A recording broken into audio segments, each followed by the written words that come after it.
السلام علیکم ورحمۃ اللہ وبرکاتہ۔ محترم دوستو، آج کی ویڈیو کلپ میں ہم سیکھیں گے کہ مغرب کی نماز کیسے پڑھتے ہیں، مغرب کی نماز میں کتنی رکعتیں ہوتی ہے، کون سی رکعت کی اہمیت سب سے زیادہ ہے، اور مغرب کا وقت کب شروع ہوتا ہے کب ختم ہوتا ہے۔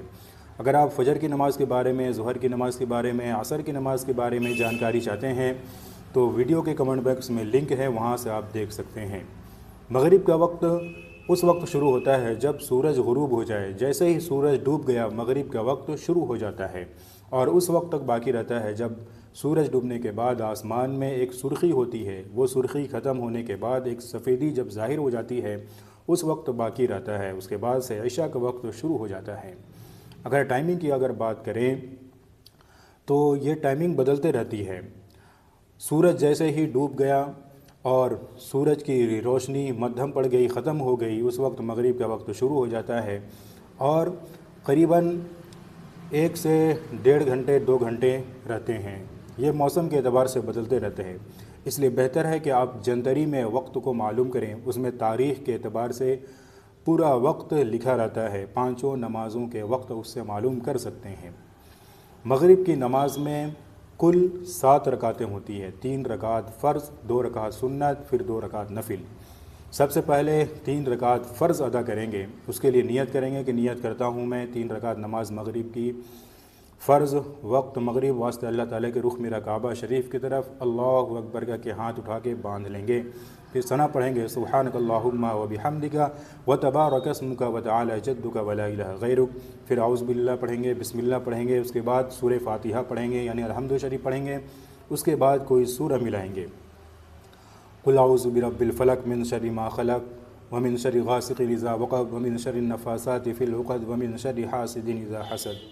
اس کے بعد رکوع کریں گے، رکوع کی تسبیح پڑھیں گے، سبحان ربی العظیم 3 مرتبہ، پھر سیدھا کھڑا ہوں گے، سمیع اللہ لمن حمیدہ، پھر سجدے میں جائیں گے، سجدے کی تسبیح پڑھیں گے، سبحان ربی الاعلیٰ 3 مرتبہ، پھر بیٹھیں گے، پھر دوسرا سجدہ کریں گے، پھر سیدھا دوسری رکعت کے لیے کھڑے ہو جائیں گے۔ اس کے بعد بسم اللہ پڑھ کر الحمد شریف پڑھیں گے، اس کے بعد سورہ ملائیں گے، اور وہ سورہ پڑھیں گے دوسری رکعت میں جو پہلی رکعت کے بعد والی سورہ ہو۔ اس کے بعد پھر رکوع کریں گے، پھر رکوع کی تسبیح پڑھیں گے، سبحان ربی العظیم 3 مرتبہ، پھر سیدھا کھڑا ہوں گے، اس کے بعد پھر سجدے میں جائیں گے، سجدے کی تسبیح پڑھیں گے، پھر بیٹھیں گے، پھر دوسرا سجدہ کریں گے، 3 مرتبہ تسبیح پڑھیں گے، پھر بیٹھ جائیں گے۔ بیٹھنے کے بعد التحیات پڑھیں گے، التحیات للہ والصلوات والطیبات والسلام علیک ایھا النبی ورحمۃ اللہ وبرکاتہ، السلام علینا وعلی عباد اللہ الصالحین، اشہد ان لا الہ الا اللہ واشہد ان محمدا عبدہ ورسولہ۔ اشہد ان لا الہ پہ ایسے انگلی اٹھائیں گے، اس کے بعد پھر تیسری رکعت کے لیے کھڑے ہو جائیں گے۔ تیسری رکعت میں یہ فرض نماز ہے مغرب کی، تو اس میں صرف سورہ فاتحہ پڑھیں گے۔ سورہ فاتحہ پڑھنے کے بعد سیدھا رکوع میں جائیں گے، پھر سیدھا کھڑا ہوں گے، پھر سجدے میں جائیں گے، سجدے کی تسبیح پڑھیں گے، پھر بیٹھیں گے، پھر دوسرا سجدہ کریں گے، پھر بیٹھیں گے، پھر اس کے بعد التحیات پڑھیں گے، درود شریف پڑھیں گے، دعائے معصورہ پڑھیں گے، اس کے بعد سلام پھیر دیں گے۔ تو یہ 3 رکعت نماز فرض ہے۔ اس کے بعد 2 رکعت نماز سنت پڑھیں گے، سنت کی نیت کریں گے کہ مغرب کی 2 رکعت سنت کی نیت کرتا ہوں واسطہ اللہ تعالیٰ کے رخ میرا کعبہ شریف کی طرف، اللہ اکبر کا کہ ہاتھ باندھ دیں گے۔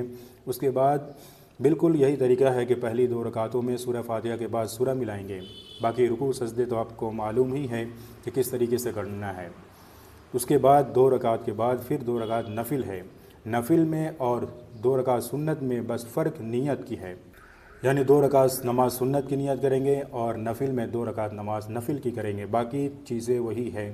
سورہ بھی ملانا ہے دونوں رکعتوں میں، اور پھر التحیات، درود شریف، دعائے معصورہ، یہ تمام چیزیں پڑھی جائیں گی۔ اور یہ بات یاد رکھیں کہ جو نماز فرض ہوتی ہے، فرض رکعتیں ہوتی ہے، اس کی اہمیت سب سے زیادہ ہوتی ہے۔ اس کے بعد سنت مؤکدہ کی اہمیت ہوتی ہے، اس کے بعد سنت غیر مؤکدہ کی، اس کے بعد پھر نفل کی، لہٰذا اس بات کا خیال ضرور رکھیں۔ اور بہتر طریقہ یہ ہے کہ جو فرض نماز ہے اس کو امام کے پیچھے پڑھیں، کیونکہ امام کے پیچھے پڑھنے سے 27 گنا زیادہ ثواب ملتا ہے اکیلے تنہا نماز پڑھنے کے مقابلے میں۔ اس ویڈیو کو دوسروں تک بھی ضرور شیئر کریں۔ جزاک اللہ خیرا۔